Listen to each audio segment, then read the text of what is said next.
doing this to me? Calm down, ma'am. I am a teacher. I have a right to be here. You need to calm down now. The flashing blue and red lights sliced through the soft glow of the street lamps, painting the night in chaos. Rain pattered against the hood of the old sedan where Amara Bennett, a 34-year-old English teacher, sat gripping the steering wheel. Her knuckles were white. Her lesson plans lay scattered across the passenger seat, pages damp with rain seeping through a cracked window. Two officers approached, flashlights aimed straight into her eyes. "Step out of the vehicle." "Ma'am," one barked. She blinked against the glare. Did I do something wrong, officer?" Her voice was calm but trembling, the kind that begged not to be broken. "Step out. Now." She obeyed, shivering in her soaked blouse. The street smelled of wet asphalt and diesel. Her students' essays, Dreams and Justice, fluttered in the wind, slipping from the seat to the gutter. The taller cop sneered as he scanned her license. "You don't look like any Bennett I know." "What's that supposed to mean?" she asked quietly. He didn't answer. Instead, he grabbed her wrist, twisting it behind her back. "You fit the description," he muttered. Amara gasped, pain slicing through her arm. "Description of what?" The other officer smirked. "Of someone who doesn't belong here." The sound of cuffs closing around her wrists echoed like a verdict. Then, the radio crackled. "Dispatch to Unit 7. Suspect is male, 6'2", shaved head. Not female. Repeat, not female." A heavy silence fell. Rain dripped from the brim of the taller cop's hat. He looked at her again, uncertainty flickering across his face. Then, before she could speak, he said quietly, almost in disbelief, "Wait. What did you say your husband's name was again?" The question hung in the air like thunder about to break. Rain glazed the windshield in trembling sheets as Amara Bennett drove down the nearly empty suburban road. Her day had ended like most, grading essays, promising her students they could do better, smiling even when exhaustion pressed behind her eyes. The kind of day that felt safe, predictable, until the flashing lights appeared in her rearview mirror. She pulled over, heart thudding. "License and registration," the officer demanded before she'd even lowered the window fully. Amara handed them over. "Is something wrong, officer?" The man, badge-reading Miller, didn't answer. His partner circled the car like a wolf, flashlight slashing across the back seat. "You live around here?" "Yes," she said. "Just off Hillcrest. I teach at—" "Step out of the vehicle." Her stomach dropped. "Why? What's this about?" "Step out." When she opened the door, the cold air slapped her face. Rain dripped from her curls. "I'm asking again," she said softly. "What's this about?" "You were swerving," Miller said flatly. "I wasn't." His partner smirked. "You calling him a liar?" "No, Hands where I can see them." She obeyed, every muscle rigid. A car slowed nearby, a man filming through his window before driving off. Miller patted her down roughly. "No weapons?" "I'm a teacher," she whispered. "Uh-huh." The partner sneered. "You people always got excuses." Her throat tightened. "You people?" Neither answered. Miller held up her ID. "Bennett, governor's address, huh? That's funny." "It's not funny," she said. "It's my home." His expression hardened. "You saying you're married to that Bennett?" "Yes." He laughed once, harsh and disbelieving. "Yeah, and I'm married to Beyoncé." The radio hissed. Static. A voice calling codes she didn't understand. Miller turned away, muttering to his partner. She caught fragments. "Fit the description. Dark sedan. Just pull her in." Her pulse hammered. "Please," she said. "I didn't do anything." "Check the plate, call my husband." "Ma'am," the partner interrupted, gripping her arm. "I said turn around." She hesitated. That second of hesitation sealed it. The handcuffs snapped cold around her wrists. Rainwater streaked down her face, mixing with something saltier.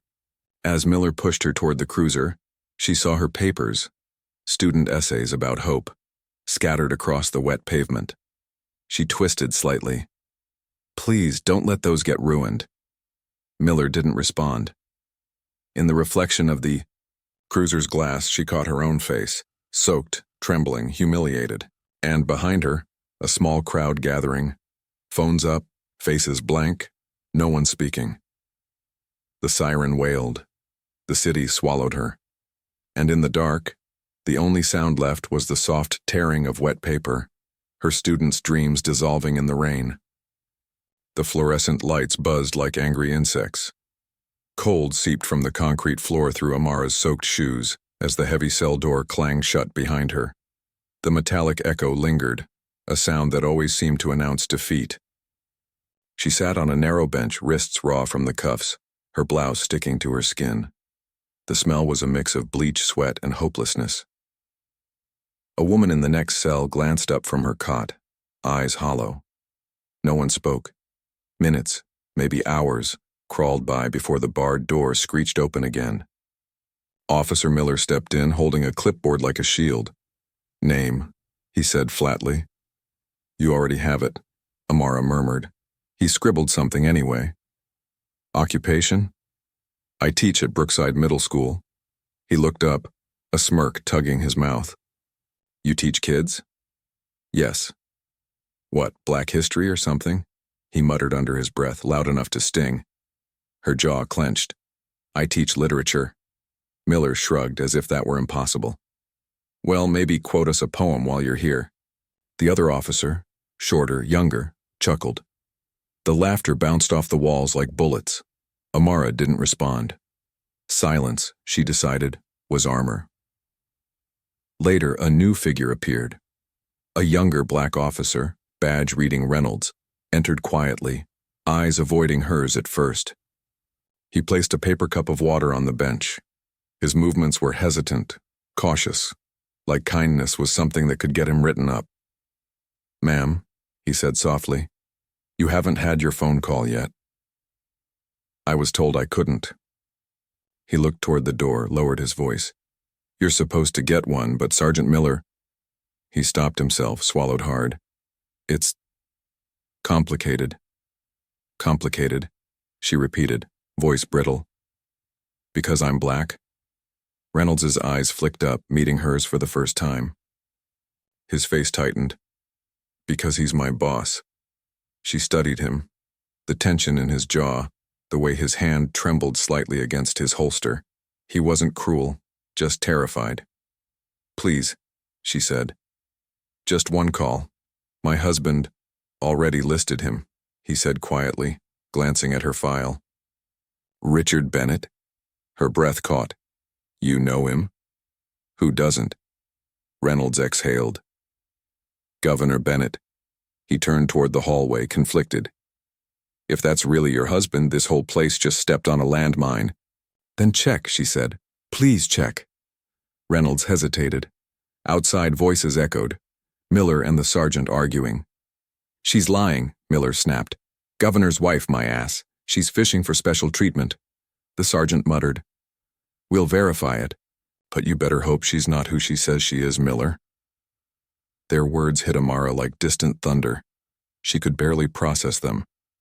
Reynolds slipped out without another glance, leaving her alone again in the cold hum of the cell. Time stretched. Her hands trembled as she picked at the edge of the paper cup until it tore. The smallest sound felt too loud. From down the hall, she heard the muffled sob of a man in another cell. Then a guard's barked, "Quiet." The silence that followed was worse. Her mind drifted to her classroom, the way her students' voices filled the air with life, laughter, questions. She thought of how she'd just taught To Kill a Mockingbird last week. People never really understand someone, she'd told them, until they climb inside his skin and walk around in it. Now she knew exactly what that meant. The door opened again. Miller stood there, expression unreadable. Behind him, Reynolds hovered, eyes darting. "Up," Miller ordered. Amara rose slowly. "What now?" "Fingerprinting," he said curtly.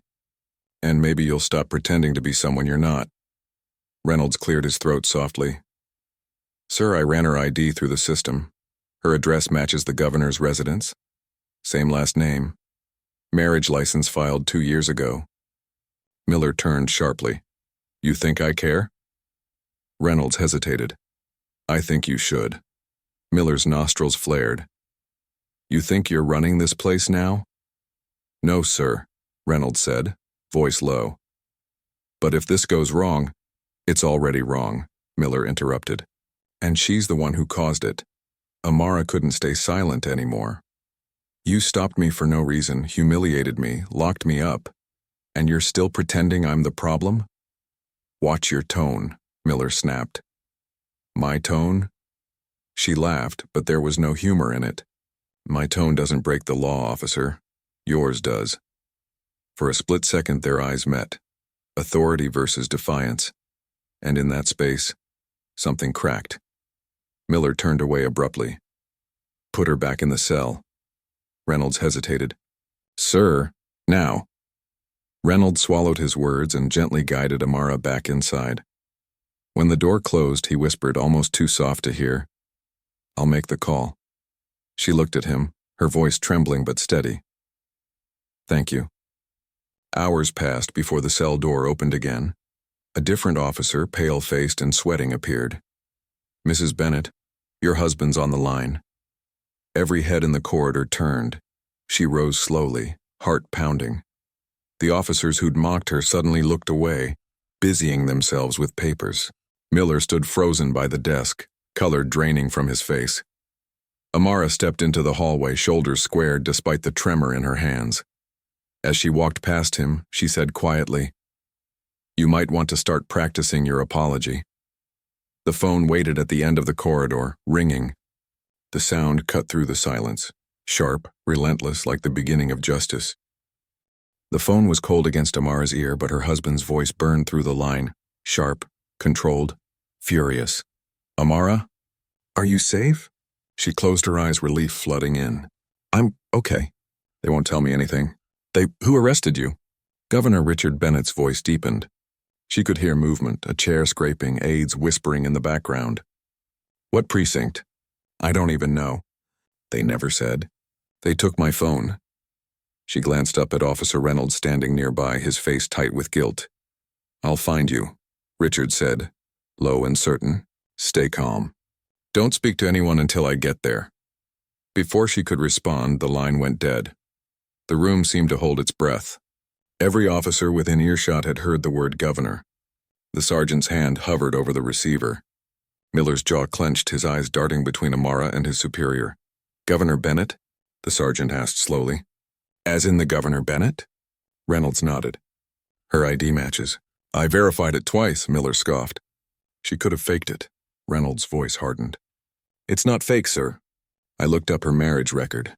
The governor's wife's name is Amara Bennett, born in Atlanta, English teacher. The sergeant swore under his breath. Oh, hell. Miller stepped forward, defiant. So what? She was still resisting. Amara's gaze was steady. I was resisting humiliation. Not arrest. The sergeant turned to her. Ma'am, Mrs. Bennett, there's been a misunderstanding. Her laugh was bitter and quiet. That's one way to describe it. The precinct buzzed with sudden panic. Phones rang. Supervisors shouted across the bullpen. Someone whispered, Get the chief down here now. Miller leaned against the wall, arms crossed, watching as the system he trusted began to crack around him. Reynolds approached Amara carefully. They'll probably move you to the conference room until this is sorted. Sorted, she repeated. That's the word people use when they don't want to say wrong. He hesitated. You're not wrong. Their eyes met, a flicker of humanity amid the chaos. An hour later, Chief Harold Monroe arrived. Gray suit, polished shoes, and an expression that blended disbelief with dread. He found Miller standing stiff by the desk, the arrest file half-written, body cam still recording. Officer Miller, the chief said quietly, tell me you didn't just arrest the governor's wife. Miller's throat bobbed. Sir, she matched the suspect description. The suspect was a 6'2" man, Reynolds interjected, voice trembling but firm. Dispatch corrected it before she was even brought in. Enough, Monroe snapped, pinching the bridge of his nose. Where is she now? In the holding cell, sir. Get her out. Miller flinched. Sir, protocol? Monroe's glare could have cut glass. Protocol? You think this was protocol? You cuffed an innocent woman, ignored dispatch, and denied her rights. You've just put this entire department under fire. Miller's defiance faltered, replaced by a flash of panic. We didn't know who she was. Monroe turned sharply toward him. That's the problem, officer. You didn't need to know who she was to treat her like a person. They led Amara to a private room. Glass walls, metal table, untouched coffee. Someone offered her a towel. Another her personal belongings in a paper bag. The gestures felt mechanical, meaningless. The sergeant mumbled, We're, very sorry about all this. Amara stared at the steaming cup before her, untouched. Sorry doesn't dry the rain off my students' essays. He blinked. Ma'am? She met his eyes. They were in my car. You dumped them in the gutter. The sergeant shifted awkwardly. We'll replace them. Amara's tone softened but stayed firm. You can't replace what those children wrote. You can't replace trust. Outside the glass, Monroe spoke urgently on the phone. Yes, Governor, she's safe. Yes, I understand. It shouldn't have happened. We'll handle it internally. When he hung up, his face was pale. He turned to Reynolds. The governor's on his way. Full security detail. Press probably already knows, Reynolds exhaled. It's going public? Monroe gave a grim nod. Too late to stop it. Someone must have tweeted it already. Reynolds hesitated. Sir, what about the footage? Monroe's gaze darkened. Lock it down. No leaks. Amara caught fragments through the thin wall. Press, footage, governor. The words swirled like storm clouds. When Reynolds stepped back in, she asked quietly, They're trying to cover it, aren't they? He didn't deny it. They'll want to control the narrative. And what's the narrative? She pressed. That I was hysterical? That I misunderstood? He hesitated. That it was a mistake. Amara's voice steadied. Mistakes don't come with handcuffs. Reynolds' jaw tightened. You're right. He looked toward the hallway, then back at her. For what it's worth, Mrs. Bennett, I'm sorry. Her expression softened. Then prove it. Don't let them erase what happened here. Moments later, the heavy door swung open. Cameras flashed outside. Voices, reporters, officers, aides, all collided in the same frantic hum. Governor Bennett entered the room like a storm contained in a suit. His eyes went straight to his wife, then to the chief. What happened here, he said quietly, dangerously calm, had better have an explanation. No one spoke. Monroe's voice cracked under the weight of silence. Governor, there's been a grave error. Amara rose slowly. An error, she repeated, her voice cutting through the noise. Funny how easily that word comes when the victim isn't supposed to matter. The governor turned to her, his expression softening. We'll make this right, Amma. She looked at him, then at the officers behind him, faces pale, sweating, afraid. Her voice was steady. No, we'll show them what right looks like. Outside, the flashing lights returned. This time, from news cameras. The story was no longer confined to a cell. It was about to explode into the world. The rain hadn't stopped outside. It streaked down the windows of the precinct like tears as the crowd grew. Reporters, staffers, and security. Inside, the tension was thick enough to choke on. Governor Richard Bennett stood beside Amara, jaw locked, voice low but razor sharp. You will explain, he told Chief Monroe. Now, Monroe swallowed. Governor, it was a miscommunication. The description matched what? Amara interrupted, her tone steady but burning. A crime or a color? Every head turned toward her. Silence fell like a curtain. Monroe looked down, voice barely audible. I'm deeply sorry, ma'am. Don't say sorry to me, she replied. Say it to every woman who won't have a governor to call when it happens to her. The room seemed to shrink. Even the hum of the lights dimmed. Reynolds slipped into the hallway, his heart hammering. He'd just watched his fellow officers and men he trained with, joked with, fold under the governor's glare. But what struck him wasn't fear of losing their jobs. It was fear of exposure. He pulled out his phone, scrolling through the precinct's internal cloud access. The footage from the dashcam was there, time-stamped, untouched. He hesitated, thumb hovering over the share icon. He heard Miller's voice echo from the next room. She's playing the race card, that's all. Governor's just protecting his image. Reynolds' stomach twisted. He pressed upload. Back inside, Monroe's office phone rang. He snatched it up instantly. Monroe. His expression changed and rigid, cold. Then he glanced at the Bennetts. "Sir, it's the state attorney's office. They've been informed." Richard's brows furrowed. "By who?" Monroe hesitated. "They didn't say." Amara's lips curved into a grim smile. "Good." The call from the state attorney spread like wildfire. Within minutes, the governor's communications director stormed in, phone in hand. "Sir, the story's out. Someone leaked body cam footage. It's on Twitter, trending #1. Teacher in cuffs, gasps. Miller went pale. What? That's... Amara turned to him, voice calm. "Truth has a way of getting out." "Doesn't it, Officer Miller?" He stammered. That's illegal." "No," she said softly. "So is what you did."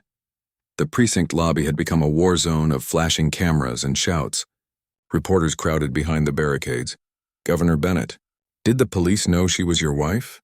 "Mrs. Bennett, how do you feel about your arrest? Do you believe this was racially motivated?" Security held the crowd back. Richard looked down at Amara, concern shadowing his face. "You don't have to say anything yet." "I know," she said. "But I will." He frowned. "Amma, this will explode politically. The opposition will..." "Then let it," she interrupted. "Maybe the explosion's overdue." Her voice was steady, calm in the chaos. She turned to Monroe, who stood frozen near the door. "You can't silence this anymore." Monroe's shoulders sagged. "I don't want to. Not anymore." Meanwhile, Reynolds sat alone in the break room, the weight of what he'd done pressing on him like stone. His phone buzzed nonstop, texts from unknown numbers. "Was that you?" "You're done, man." Chief's furious, he ignored them all. He just stared at the paused video. Amara, drenched and handcuffed, asking a simple question. Description of what? He whispered to himself. She didn't deserve that. Then his radio crackled. Miller's voice furious. "Reynolds!" "Get in here, now." Reynolds didn't move. He turned the radio off. Back in Monroe's office, the phone rang again. This time, Monroe looked terrified before answering. Chief Monroe speaking. The voice on the other end was firm, cold.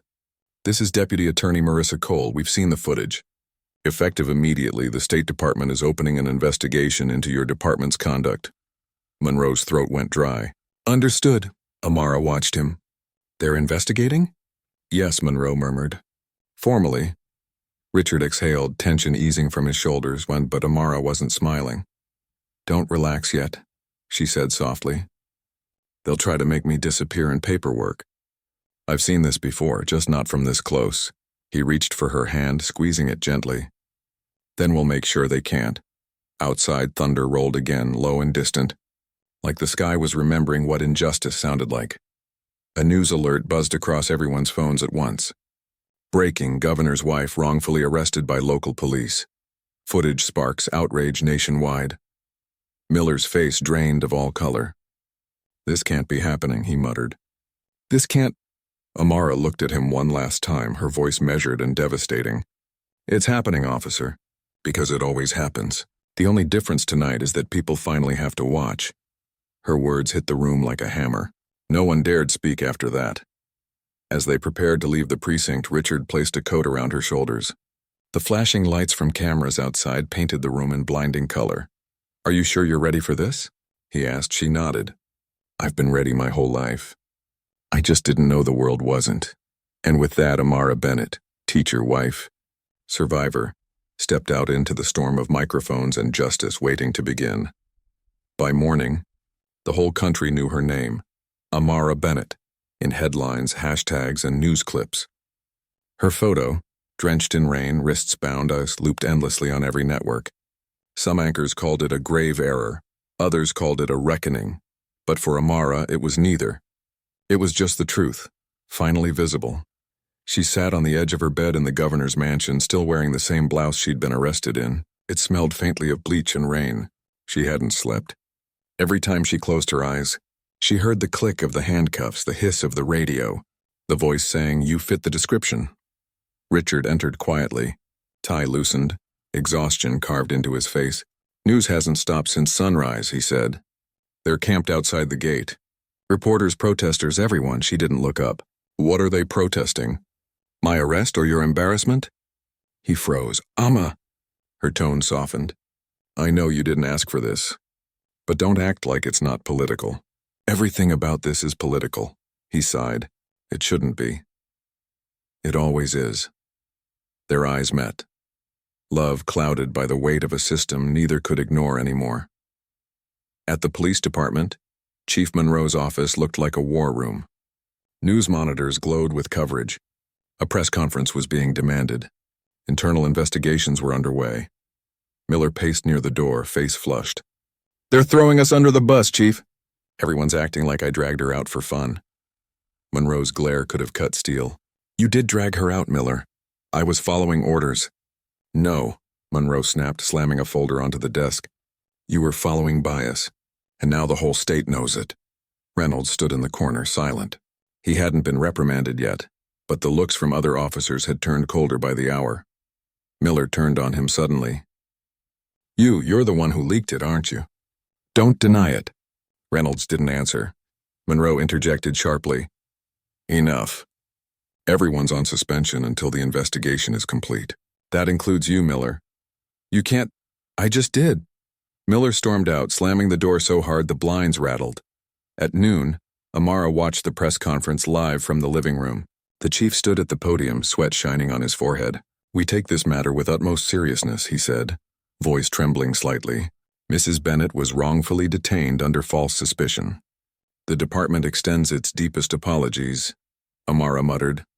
"Apologies don't change behavior." Richard turned down the volume. "He's trying," she shook her head. "He's protecting himself." He looked at her, not as a governor, but as a husband. "What do you want to do, Amma?" "I want to speak." His brows furrowed. Now is exactly when," she interrupted. "Before they rewrite my story." 2 hours later, she stood on the steps of the governor's mansion before a sea of microphones. The rain had stopped, but the air was heavy, expectant. Cameras flashed like lightning. Richard stood beside her, but said nothing. This was her moment. "I was arrested," she began, voice steady. "Not because I broke a law, but because someone decided I looked like I could have." The crowd fell silent. "I'm not the first," she continued, "and if nothing changes, I won't be the last. I had the privilege of calling someone powerful when I was locked away. Most people who look like me don't." Her gaze swept across the reporters. "This isn't just about a teacher in handcuffs. It's about a system that believes certain bodies are guilty before they speak." Flashes went off. A woman in the crowd wiped her eyes. Amara inhaled deeply. "I'm not here for sympathy. I'm here for accountability. Every time someone says it's just one bad cop, we miss the truth. It's the system that allows bad to thrive." She paused, letting the silence settle. "We can't call it justice if it only works for the powerful." And with that she stepped back, hands trembling but head high. The world had just heard her voice, unfiltered, unbroken. That evening, social media roared. Some praised her courage. Others twisted her words, accusing her of exploiting her husband's status. The comment sections were battlegrounds. Richard's advisors begged him to distance himself from the statement. "It's emotional," one said. "It could hurt your approval ratings." Richard replied coldly, "If justice hurts my ratings, then maybe I don't deserve them."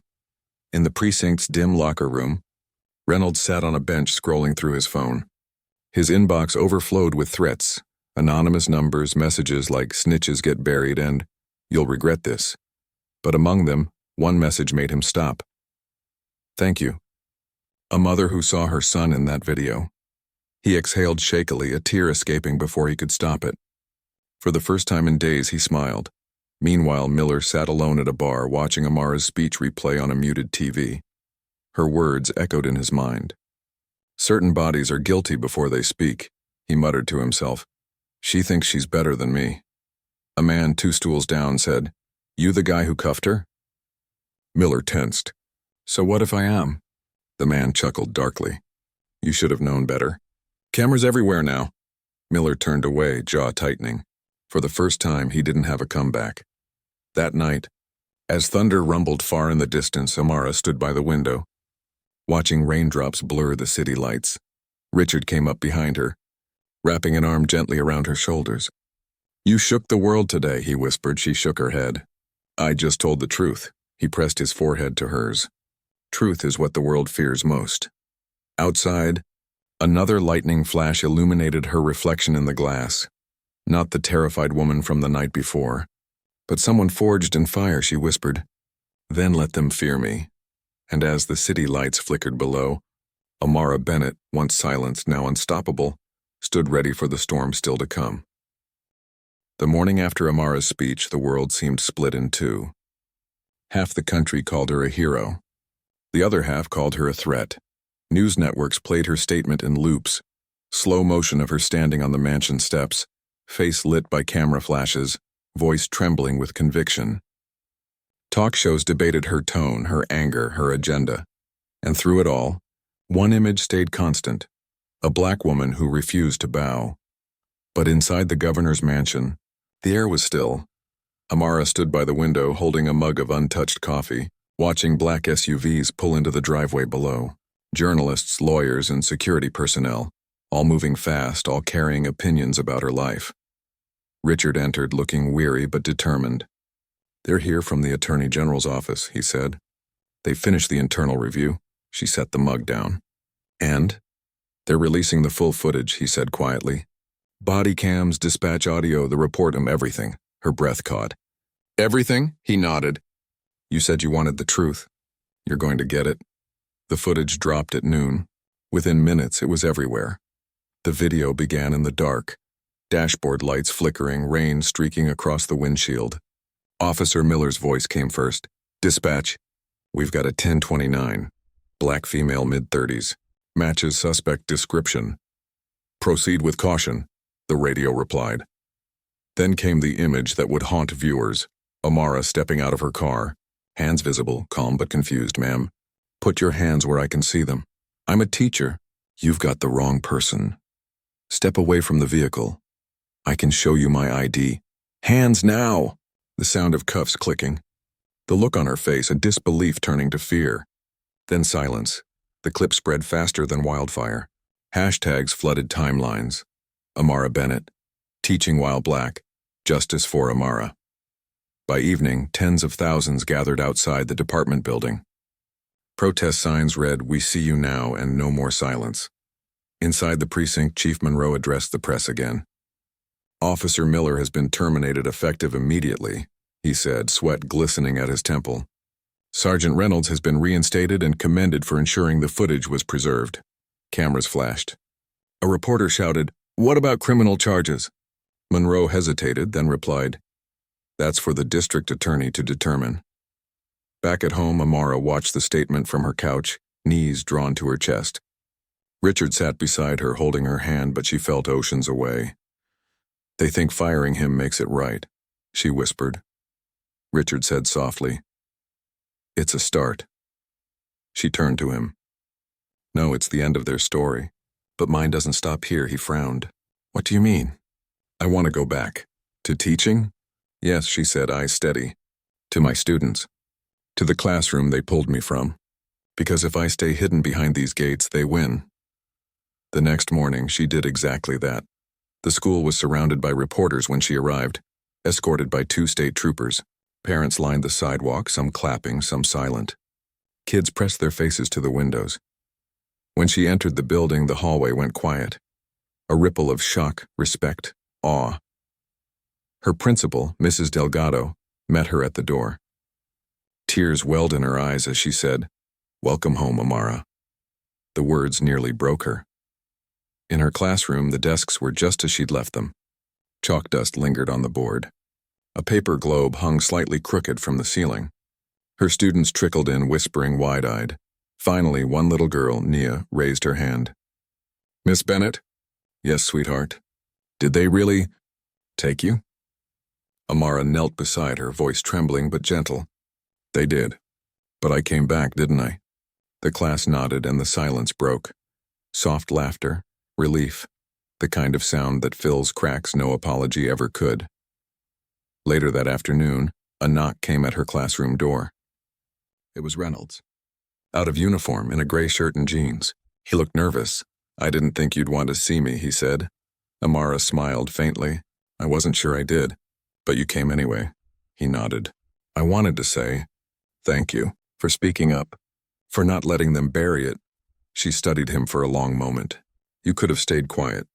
"Most people do." He looked away. I've been quiet my whole life. This time it felt wrong. She extended a hand. He hesitated, then took it. A simple gesture, but one that crossed an invisible line neither of them could name. That evening, a final clip aired, a brief statement from Officer Miller. Sitting at a desk, eyes hollow, he said, "I made a mistake. I thought I was doing my job. I see now. I wasn't seeing her as a person. I'm sorry." The public reaction was mixed. Some called it redemption, others, manipulation. Amara turned the TV off midway through. "He's not talking to me," she said quietly. "He's talking to his conscience," Richard nodded slowly. "Maybe that's enough." She looked at him, expression softening. "Maybe." That night, Amara stood on the balcony overlooking the city. The protests had ended, replaced by candlelight vigils. Songs drifted through the night, slow, steady, mournful. For the first time in days, she exhaled without shaking. Her phone buzzed. A text from one of her students read, "You make us proud, Miss Bennett. We learned more from you this week than in the whole year." She smiled through tears. Behind her, Richard stepped out, wrapping his arms around her. "You change more than a classroom," he said softly. She leaned into him, eyes still on the horizon. "I didn't change anything. I just told the truth. The rest was up to them." A single candle flickered in the crowd below, one light among thousands. And as the city by dawn, the storm had changed shape. The protests had quieted. But something deeper had begun, investigations. Lawsuits, policy meetings behind closed doors. The entire state seemed to orbit around one name, Amara Bennett. Her arrest had become a catalyst, not a headline. Amara, meanwhile, wanted only silence. She sat on the back porch of the mansion, barefoot, her tea gone cold. A gray sky pressed low over the city. Birds cut quick, uncertain shapes through the mist, like they, too, were looking for calm after chaos. Her phone buzzed again. Dozens of messages, some supportive, others venomous. Traitor, activist wife, embarrassment. She muted it and set it aside. Richard stepped out, jacket off, tie hanging loose.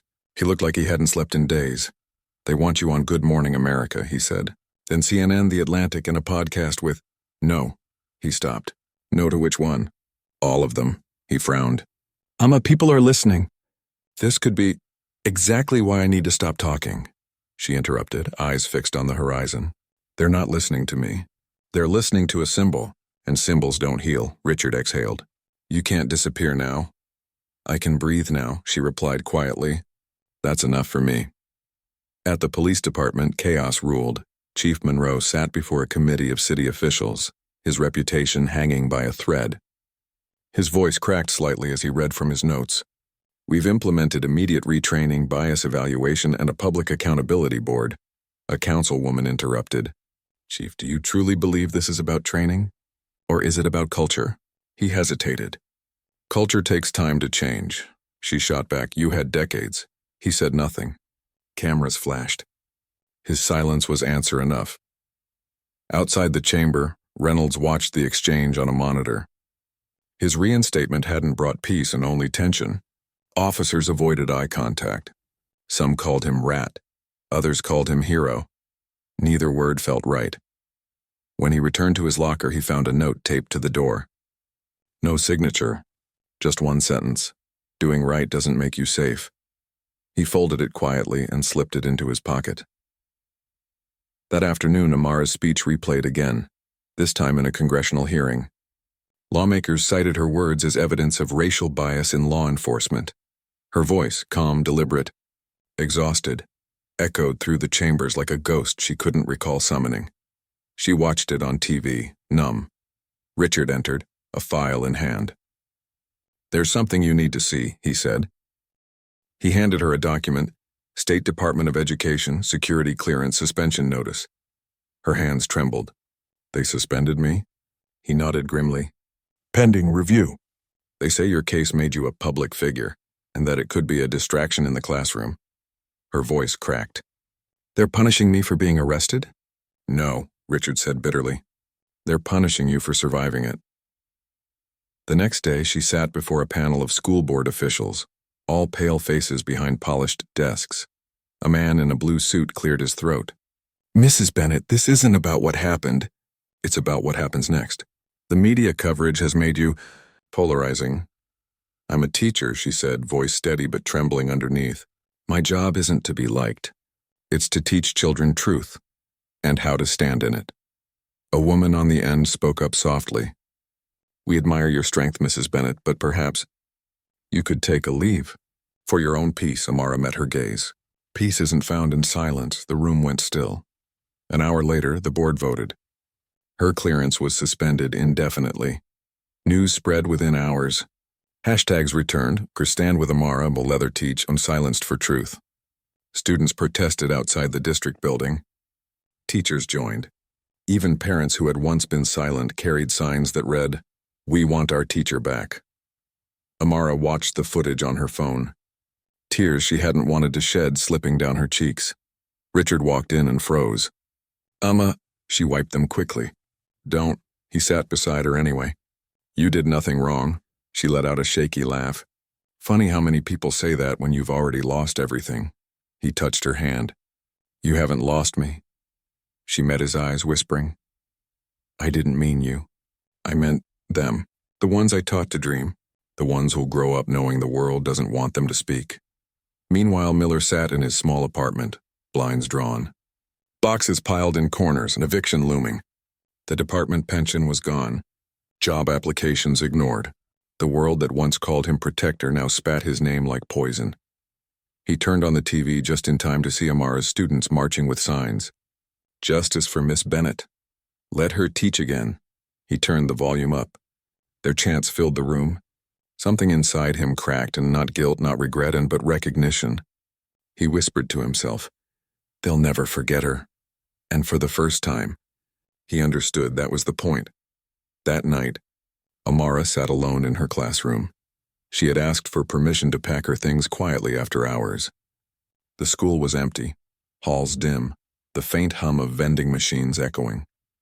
She traced her fingers over the desk, over the initials carved by her students. A.B. Love you, Miss B. Her phone buzzed. A message from Reynolds. Board meets again next week. I'll speak for you if they let me, she smiled faintly. For all the pain, there were still people willing to fight.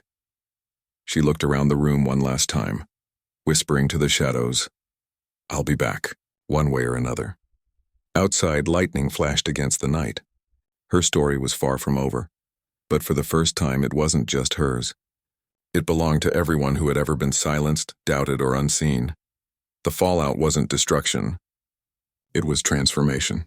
Breathed in unity, Amara finally felt what freedom really meant. A week later, the city felt heavier, as if the air itself had been waiting for a verdict. Outside the courthouse, hundreds gathered in the drizzle, holding signs that read, Justice for Amara and no teacher should fear. Television vans lined the street. Reporters huddled under umbrellas.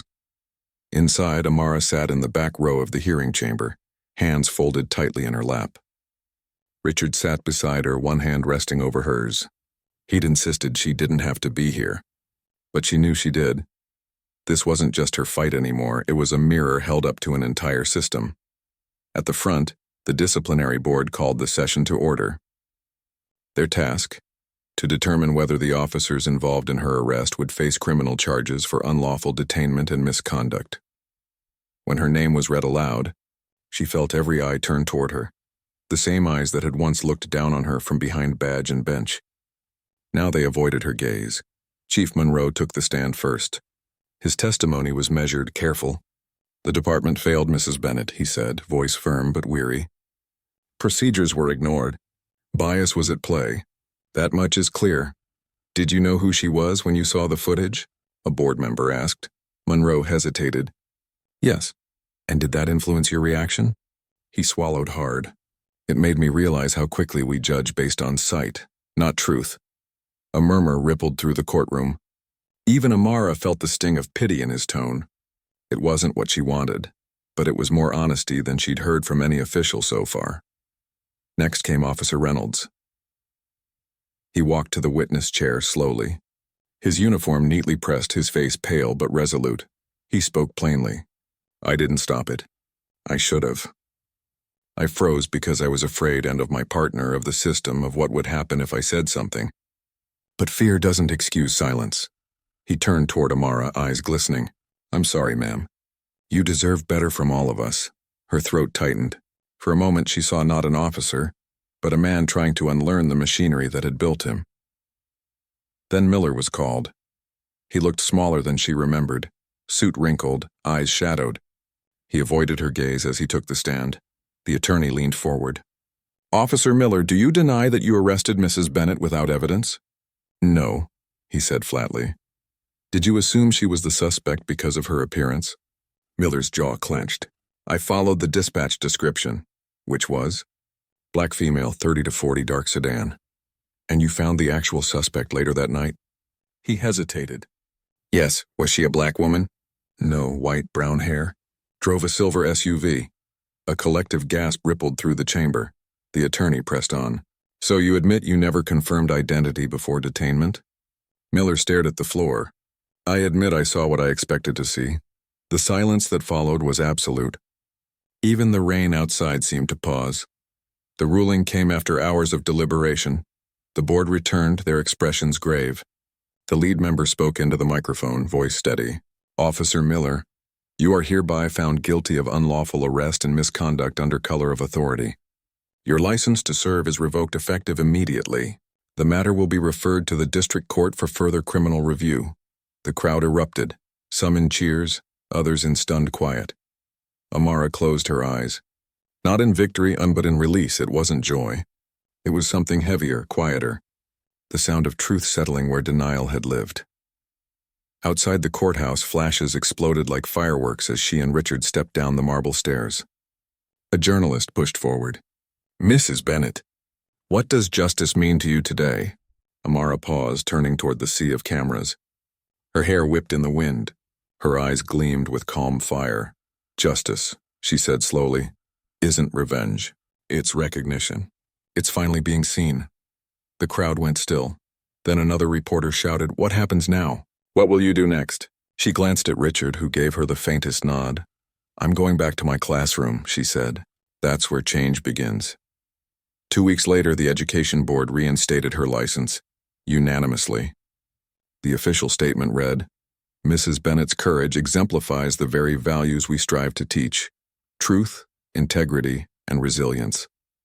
When she returned to school, the hallways buzzed with applause. Students lined the corridor, cheering as she walked by. Teachers clapped. Some cried. In her classroom, a hand-drawn banner stretched across the board. Welcome home, Miss Bennett. Nia ran up and hugged her around the waist. We knew you'd come back. Amara laughed softly, tears filling her eyes. I told you, didn't I? They can't keep a teacher quiet forever. The room filled with laughter, light and something she hadn't felt in weeks. Peace. That night, as the sun set over the city, Amara and Richard sat together on the balcony, the skyline glowing amber and gold. You know, he said, you've started something we can't stop now. There are new bills being drafted, new policies coming. The governor's office got more letters of support this week than ever before. Amara smiled faintly. You mean your office? He shook his head. No, Amma, ours. None of this happens without you. She looked out over the lights, her heart swelling and aching at once. Then let's make sure it keeps happening. Not just for me, for everyone they've forgotten. Richard reached for her hand. We will. A soft breeze stirred the curtains. Down below, the city hummed, alive, restless, hopeful. Amara whispered to the night, maybe now they'll start seeing us differently. Richard squeezed her hand.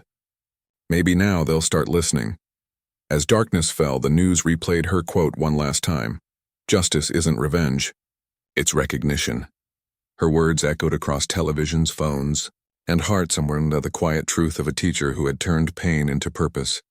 And in that silence, something shifted, not just in the city, but in the country that had watched her rise from humiliation to hope. The reckoning had come, and this time it stayed. 1 year later, spring sunlight spilled through the classroom windows, soft and golden. Dust motes danced in the air as Amara Bennett wrote 3 words on the chalkboard in her looping script: truth, justice, change. Her students repeated them out loud, voices overlapping like music. Some were new faces, others the same ones who had watched her disappear a year ago and returned stronger than ever. She turned, smiling. Who can tell me what they mean? Not from a book, but from your heart. A small boy in the front raised his hand. Truth means not being scared to say what's real. Good, Amara said, nodding. And justice? Making it right, another said. She smiled wider. And change? A girl in the back, Nia, answered softly. Doing something so it doesn't happen again. Amara's chest tightened with pride. Yes, she said. Exactly that. The bell rang and the class erupted in chatter. Backpacks zipped, sneakers squeaked. As they filed out, each student tapped the edge of the chalkboard. A ritual they'd started themselves. For them, those words weren't a lesson anymore. They were a promise. When the last student left, Amara stayed behind, erasing the board slowly. Outside, the sound of laughter drifted from the playground. For the first time in months, it didn't sound distant. Her phone buzzed on the desk. It was a news notification. Governor signs Bennett Education Reform Act into law. She smiled faintly. Richard hadn't told her it would be named after her. The bill required mandatory racial bias training for all state educators and law enforcement officers, along with funding for schools in underrepresented communities. The world hadn't changed overnight, but something had shifted. This time it was written into law. That evening, Amara stood beside Richard at the signing ceremony steps. Cameras flashed, flags rippled, and reporters murmured. Richard signed the final page, then handed her the pen. For you, he said softly. She shook her head. For them, she whispered. He nodded. For all of them. As applause filled the air, Amara's eyes drifted to the crowd. Students, teachers, officers, community leaders. In the front row, Reynolds stood with his head held high. He'd transferred to a youth engagement unit and now trained new officers on ethics and accountability. When their eyes met, he gave her a small, grateful nod. She returned it, feeling something like forgiveness bloom in her chest. Later, back at the mansion, Amara walked barefoot through the garden as twilight deepened. The cicadas hummed and the soft glow of lanterns turned the air golden. Richard joined her, 2 cups of tea in hand. You did it, he said, settling beside her on the bench. She shook her head gently. We did it, he smiled. The board, the courts, the bill. They'll talk about you for decades. Amara chuckled softly. Let them talk. What matters is what the kids remember. He looked at her, admiration quiet and full. You know, I used to think leadership came from power. But watching you, I think it comes from pain turned into purpose. She rested her head on his shoulder. Then maybe we both finally understand it. The next morning, Amara received a letter at school, handwritten, postmarked from another state. She opened it and froze as she read. Dear Mrs. Bennett, you don't know me, but my sister was arrested 2 years ago in a case like yours. She didn't make it home. Watching you speak gave our family courage to reopen her case. Yesterday the charges were dropped and her name was cleared. You showed us that silence doesn't save anyone. Thank you. A sister who believes again. Amara pressed the letter to her chest, tears blurring the ink. She didn't need fame. This was enough. That weekend she spoke at a youth summit in a packed auditorium. The theme was, The Voice You Have. She stood at the podium, eyes scanning rows of young faces, curious, hopeful, afraid. I was taught to keep my head down, she began. To work hard, be patient, and trust that fairness would follow. But fairness doesn't walk on its own. It has to be carried on by people brave enough to lift it. She paused, her voice thick with emotion. I don't want you to carry my story. I want you to carry your own. Speak even when it shakes you. Stand even when they tell you to sit. Because truth doesn't live quietly. It demands to be seen. The applause that followed wasn't loud or wild. It was steady, like the heartbeat of something bigger than all of them. As she left the stage, a reporter caught up to her. Mrs. Bennett, people are calling you the face of a new movement. How does that feel? Amara smiled gently. I'm not the face of anything. I'm just proof that one voice can make a sound big enough to wake others. Do you think racism can ever truly end? The reporter pressed. Her smile faded into something softer, sadder. Maybe not, but courage can grow stronger than fear. And that's where we start. She walked away, the cameras following her only for a moment before fading into the hum of conversation and hope. That night, she and Richard sat on their porch again, the same place where so much had begun. Fireflies blinked across the lawn and the city skyline glowed in the distance. "You ever think about that night?" Richard asked quietly. "All the time," she said, "but not with pain anymore. With purpose." He looked at her for a long moment, then smiled. "You turned a moment of hate into a lifetime of change." Amara laughed softly. "I just told the truth. And that," he said, "was everything. The camera of the world, if there had been one, would have panned upward then, over the mansion, the city, the schools where her students studied late into the evening, the police academy where Reynolds lectured on ethics, the candlelit vigils where strangers spoke her name with reverence." Amara Bennett's story had become a reminder that justice isn't a gift. It's a fight reborn every generation and somewhere, in a classroom filled with sunlight and young voices, her words still echoed on the chalkboard. Truth, justice, change.